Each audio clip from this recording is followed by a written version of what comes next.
Alors les barbes à papa, donc voici l'appareil. Donc vous avez deux boutons, que ce soit ce modèle là ou le modèle au-dessus, c'est toujours le même principe. Vous avez un bouton du moteur et un bouton de la chaufferie, et vous avez à chaque fois une dosette qui est livrée avec. Donc l'idée c'est quoi? C'est de mettre la machine en route. Une fois qu'elle est bien lancée, je mets la chaufferie, je la laisse chauffer. Une fois qu'elle est bien chaude, j'éteins le moteur, je mets mon sucre à l'intérieur de ma cloche et je rallume mon moteur. Donc je me prépare forcément avec mon bâton, donc qui sera au-dessus, et je vais tourner très rapidement au départ pour qu'il se serre bien sur le bâton, et après je vais aller tout doucement, et si nécessaire je vais tourner comme ça, mais c'est assez rare. Généralement le coton de sucre il va sortir par ici. Donc ce qui est important, c'est qu'avant de rééteindre le moteur, il faut que la cloche est totalement vide à chaque fois. Il ne faut pas l'éteindre s'il y a encore plein de sucre, sinon ça va faire un caramel et ça peut bloquer. Donc là je vais vous faire la petite démonstration. Alors je vais la mettre en route. Vous voyez l'hélice, donc elle tourne, donc il ne faut pas mettre ses doigts dedans forcément.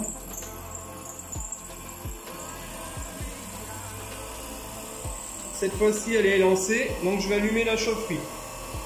Vous verrez le témoin qui est ici. Voilà.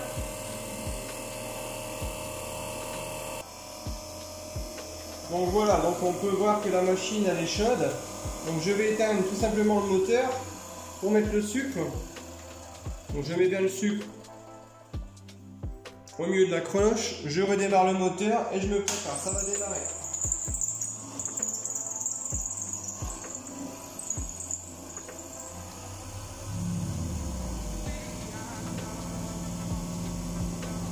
Ouais, vous voyez le sucre qui sort.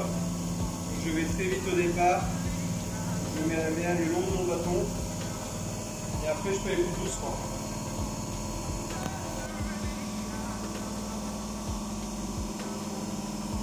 Voilà, je vous fais la démonstration d'une petite, hein. Je ne fais pas la démonstration d'une grosse.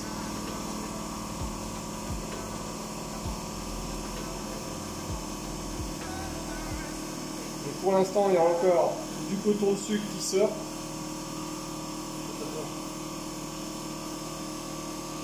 Voilà, donc là il n'y a plus de coton de sucre qui sort, je vais fermer la chaufferie, si j'en ai plus à faire, hein, donc je ferme la chaufferie. Donc si par exemple c'est ma dernière barbe à papa, je vais, donc comme je le répète, je ferme la chaufferie et je la laisse tourner un petit peu pour qu'elle se refroidisse un peu la chaufferie.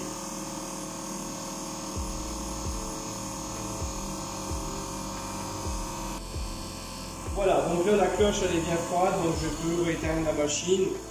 Et si je dois la remettre en route dans quelques temps pour faire une autre barbe à papa ou une série de barbes à papa, je répéterai l'opération comme je viens juste de vous expliquer. Donc on se retrouve tout de suite après pour le lavage. Alors donc pour le nettoyage, donc que ce soit cette machine là ou une autre, c'est toujours la même façon de procéder. Donc dans un premier temps, vous allez retirer l'excédent de sucre qu'il y a ici. Donc ici on a fait une barbe, donc forcément il n'y a pas beaucoup de sucre, mais des fois en fin de journée ils peuvent avoir des grosses épaisseurs. Donc on enlève les quantités de sucre et on les met directement à la poubelle. Ensuite, donc l'idée c'est de faire chauffer la machine. Une fois que la machine elle sera chaude, on va laisser tourner l'hélice. Par contre, on va fermer la chaufferie. Et tout doucement, on va verser des petites gouttes à l'intérieur de la cloche pour nettoyer en fait tous les petits trous qui permettent de faire le coton de sucre. Allez, c'est parti.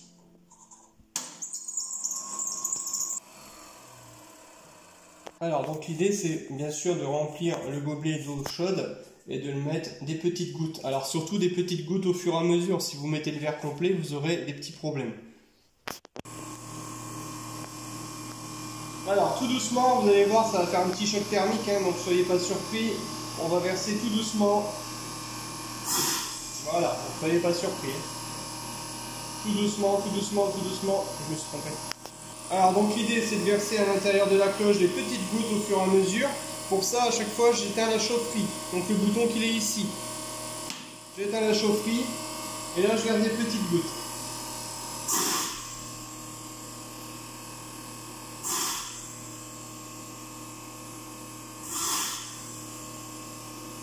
Donc vous pouvez voir, ça sort du caramel. Donc il faut répéter l'opération. Donc là c'est encore bien chaud.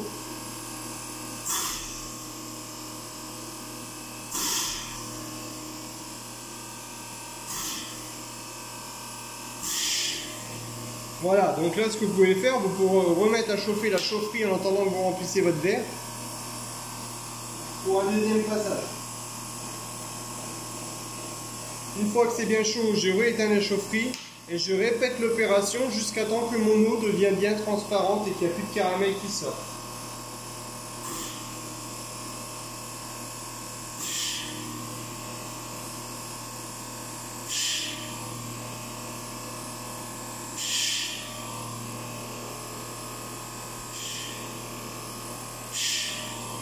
Voilà, là mon eau elle est bien claire, enfin celle qui est dedans non, mais celle que je vois sortir elle est bien claire, donc je pourrais passer à la phase 2. Alors, donc on a nettoyé la cloche, donc maintenant il faut nettoyer la casserole. Donc on a deux modèles de machines à barbe à papa, donc on a la modèle Candy Floss Machine et on a la modèle Candy Floss Machine King. Donc sur la King en fait vous pouvez retirer directement la casserole.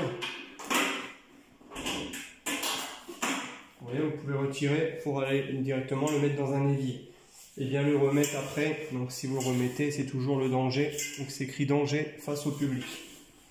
Donc quand vous le mettez pour ce modèle là, par contre il faut bien les aligner et pour éviter d'avoir des soucis, on met les attaches en place, on appuie sur les deux côtés en même temps. Pareil, je les mets en place.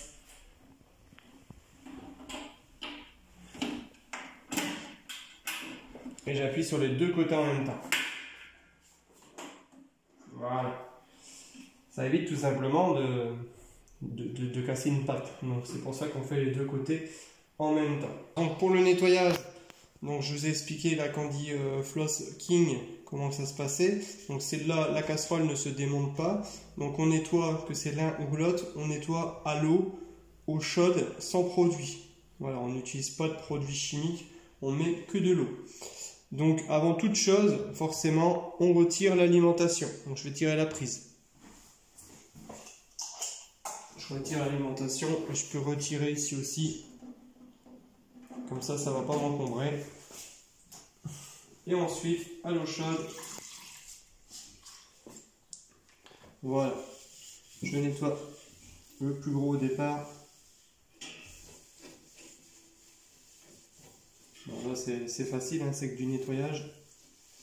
Voilà, et là je vais à chaque fois récupérer l'excédent pour après changer l'eau. Voilà, on arrive à la fin du nettoyage de la casserole. Il ne faut pas aussi oublier de nettoyer un petit peu la cloche. Faites attention, ça peut encore être chaud. Donc même quand vous allez nettoyer la casserole, faites attention de ne pas vous brûler. Vous voyez, c'est encore chaud. Donc on nettoie un petit peu. L'intérieur on nettoie pas, on nettoie juste les bords qui sont là. Voilà. Vous entendez? Là c'est encore chaud. Hein. Donc faites attention de ne pas vous brûler. Hop. Voilà, on va restaurer dans de l'eau propre. Quand vous avez fait l'intérieur, bah forcément il faut aussi essuyer l'extérieur. Et forcément ça reste toujours un peu collant. Donc il faut faire en sorte que tout est propre. Une fois que vous aurez fait le tour également, le tableau de bord vous pouvez l'essuyer. En fait toutes les parties, la machine, voilà, elle doit être essuyée forcément pour revenir propre et non collante. Et ensuite vous essuyez ça au sec avec une serviette, un essuie-main de vaisselle, tout simplement. Et puis voilà, c'est terminé.